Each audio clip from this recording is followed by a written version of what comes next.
This channel does not promote any violent, harmful, or illegal activities. All content provided by this channel is meant for an educational purpose only.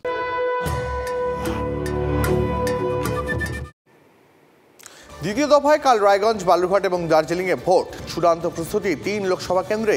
ডিসিআরসিতে vote কর্মীদের ভিড়। ৩ আসনে ৪৭ প্রার্থীর acid test. ৩ Lok Sabha কেন্দ্রে মোট voter ৫১,১৭,৯৫৫। ৩ কেন্দ্রে মোট booth ৫,২৯৮, স্পর্শকাতর booth ১,১৩৪। আপনারা দেখছেন পাশাপাশি তিনটে ছবি। শিলিগুড়ি, রায়গঞ্জ এবং বালুরঘাটে ডিসিআরসি কেন্দ্রের প্রস্তুতির ছবি।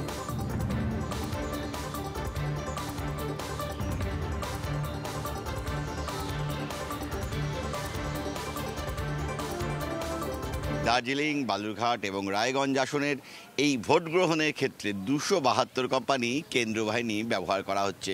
ভাগ্য নির্ধারণ হবে মোট ৪৭ জন প্রার্থীর। ভোট দেবেন ৫১ লক্ষেরও বেশি ভোটার। এই ৩ আসনে ভোট গ্রহণের ক্ষেত্রে ২৭২ কোম্পানি কেন্দ্র বাহিনী ব্যবহার করছে কমিশন। তার মধ্যে সবচেয়ে বেশি বাহিনী থাকবে উত্তর দিনাজপুরে। কমিশনের যে হিসেব নিকেশ তাতে ১১১ কোম্পানি বাহিনী রাখা হচ্ছে এই উত্তর দিনাজপুরে ভোট গ্রহণ পর্বের জন্য। একদম প্রস্তুতি কমপ্লিট আমাদের 100%। কি দায়িত্বে আছেন? আমি ডিসিআরসি ডিউটিতে আছি আজকে। মানে ইভিএম গুলো যাচ্ছে? হ্যাঁ, দেওয়া নেব, আবার নেব, ওটা রিসিভ করব কালকে। কোনো উদ্বেগ ভয় রয়েছে মনের মধ্যে? না, কোনো ভয় নাই, কোনো ভয় নাই। সুন্দরভাবে আমরা সব কাজগুলো তোলার চেষ্টা করছি। বরাবরই করি এগুলো, যার জন্য আমরা মানে ট্রেনিং প্রাপ্ত। প্রথম দফার থেকে শিক্ষা নিয়ে বিভিন্ন রাজনৈতিক দলগুলোর অভিযোগের প্রেক্ষিতে এবার দ্বিতীয় দফায় কিউআরটির সংখ্যা বাড়ানো হচ্ছে। অর্থাৎ একদিকে যেমন বুথে বুথে কেন্দ্রীয় বাহিনী থাকবে, ঠিক তেমনি বুথের বাইরে কোনো ধরনের অভিযোগ এলে দ্রুত ঘটনাস্থলে পৌঁছবে কিউআরটি। কমিশনের তরফে অবজারভাররা জেলায় জেলায় এই ৩ আসনে ভোট গ্রহণ পর্ব সরাসরি দেখবেন। কোথাও কোনো অভিযোগ এলে দ্রুত কড়া পদক্ষেপ নেবে কমিশন। ক্যামেরায় দীপায়নের সঙ্গে প্রসেনজিৎ, TV9 বাংলা, শিলিগুড়ি। শিলিগুড়ির পর এবার সরাসরি চলে যাই বালুরঘাটে। অপেক্ষা করছেন আমাদের সহকর্মী প্রতিনিধি রূপক। বালুরঘাট নির্বাচন কমিশনের কাছে কোথাও একটা কি বড় মাথা ব্যথার কারণ হয়ে দাঁড়াতে পারে আগামীকাল?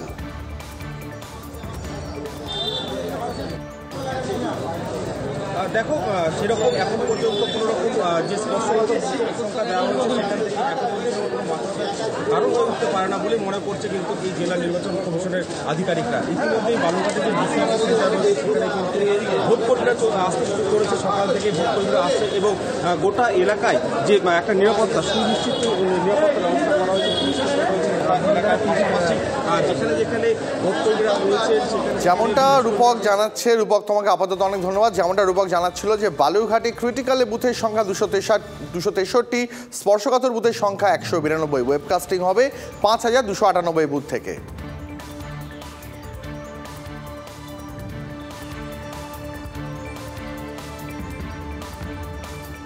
এরপর আপনাদের যে খবরের দিকে নজর রাখবো তার আগে আরেকবার আপনাকে মনে করিয়ে দিই, আগামীকাল রাজ্যের তিনটি জেলায় ভোট কেন্দ্রে ভোট গ্রহণ। ২৭২ কোম্পানি কেন্দ্রীয় বাহিনী থাকছে ৩ কেন্দ্রের নজরদারিতে।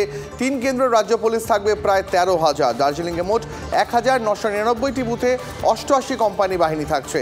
দার্জিলিংয়ে স্পর্শকাতর বুথ ৭৩৯, ক্রিটিক্যাল বুথ ৮৬৬। রায়গঞ্জে মোট ১,৭৩০ বুথে ১১১ কোম্পানি বাহিনী থাকছে। রায়গঞ্জে ক্রিটিক্যাল বুথ ২৩৬, স্পর্শকাতর বুথ ২১০। আর বালুরঘাটে মোট ১,৫৬৯টি বুথে ৭৩ কোম্পানি বাহিনী। বালুরঘাটে ক্রিটিক্যাল বুথ ২৬৩, স্পর্শকাতর বুথ ১৯২। ওয়েবকাস্টিং হবে ৫,২৯৮টি বুথেই।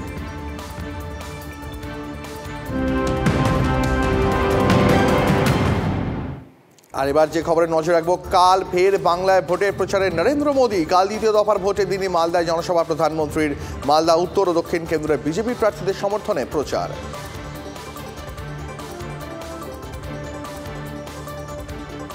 পরের খবরে নজর রাখছি, দ্বিতীয় দফা ভোটের আগে আজ মেদিনীপুরে ভোটের প্রচারে মুখ্যমন্ত্রী।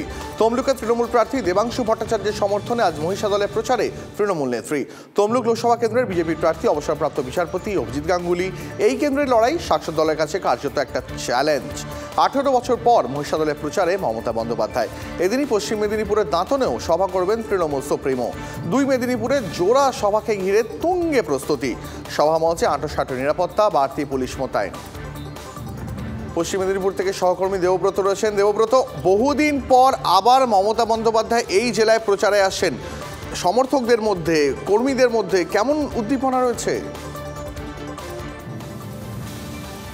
দেখো, সমর্থক বা কর্মীদের মধ্যে উদ্দীপনা রয়েছে, কিন্তু যে প্রচণ্ড দাবদাহ চলছে তার ফলে কিন্তু কিছুটা হলেও এই দাবদাহের কারণে কিছুটা হলেও ঘাটতি দেখা যাচ্ছে পশ্চিম মেদিনীপুর জেলাতে।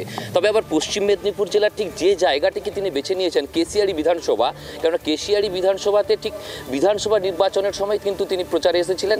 আর কেশিয়াড়ি বিধানসভায় দীর্ঘদিন কিন্তু প্রচার মুখ্যমন্ত্রী বা মমতা বন্দ্যোপাধ্যায় প্রচারে যাননি। তার ফলে কিন্তু কেশিয়াড়ি বিধানসভা, দাঁতন সহ পার্শ্ববর্তী যে সমস্ত বিধানসভাগুলি রয়েছে তার সেখানকার কর্মী সমর্থকদের মধ্যে উচ্ছ্বাস রয়েছে। তবে সকলেই তাকিয়ে রয়েছেন পশ্চিম মেদিনীপুর জেলার মেদিনীপুর লোকসভা কেন্দ্রের যে সমস্ত তৃণমূল কর্মী সমর্থকরা রয়েছেন তারা কিন্তু তাকিয়ে রয়েছেন আজকের এই সভার দিকে, যে মুখ্যমন্ত্রী ওই সভা থেকে কি বার্তা দেন। কারণ আজকে তিনি যেহেতু মেদিনীপুর লোকসভা কেন্দ্রের প্রার্থীর হয়ে সভা করবেন, প্যারালাল ওয়েতে আগামীকাল ঘাটাল এবং ঝাড়গ্রাম লোকসভা কেন্দ্রের প্রার্থীর হয়েও কিন্তু পশ্চিম মেদিনীপুর জেলাতে আরও দুটি সভা রয়েছে মুখ্যমন্ত্রীর।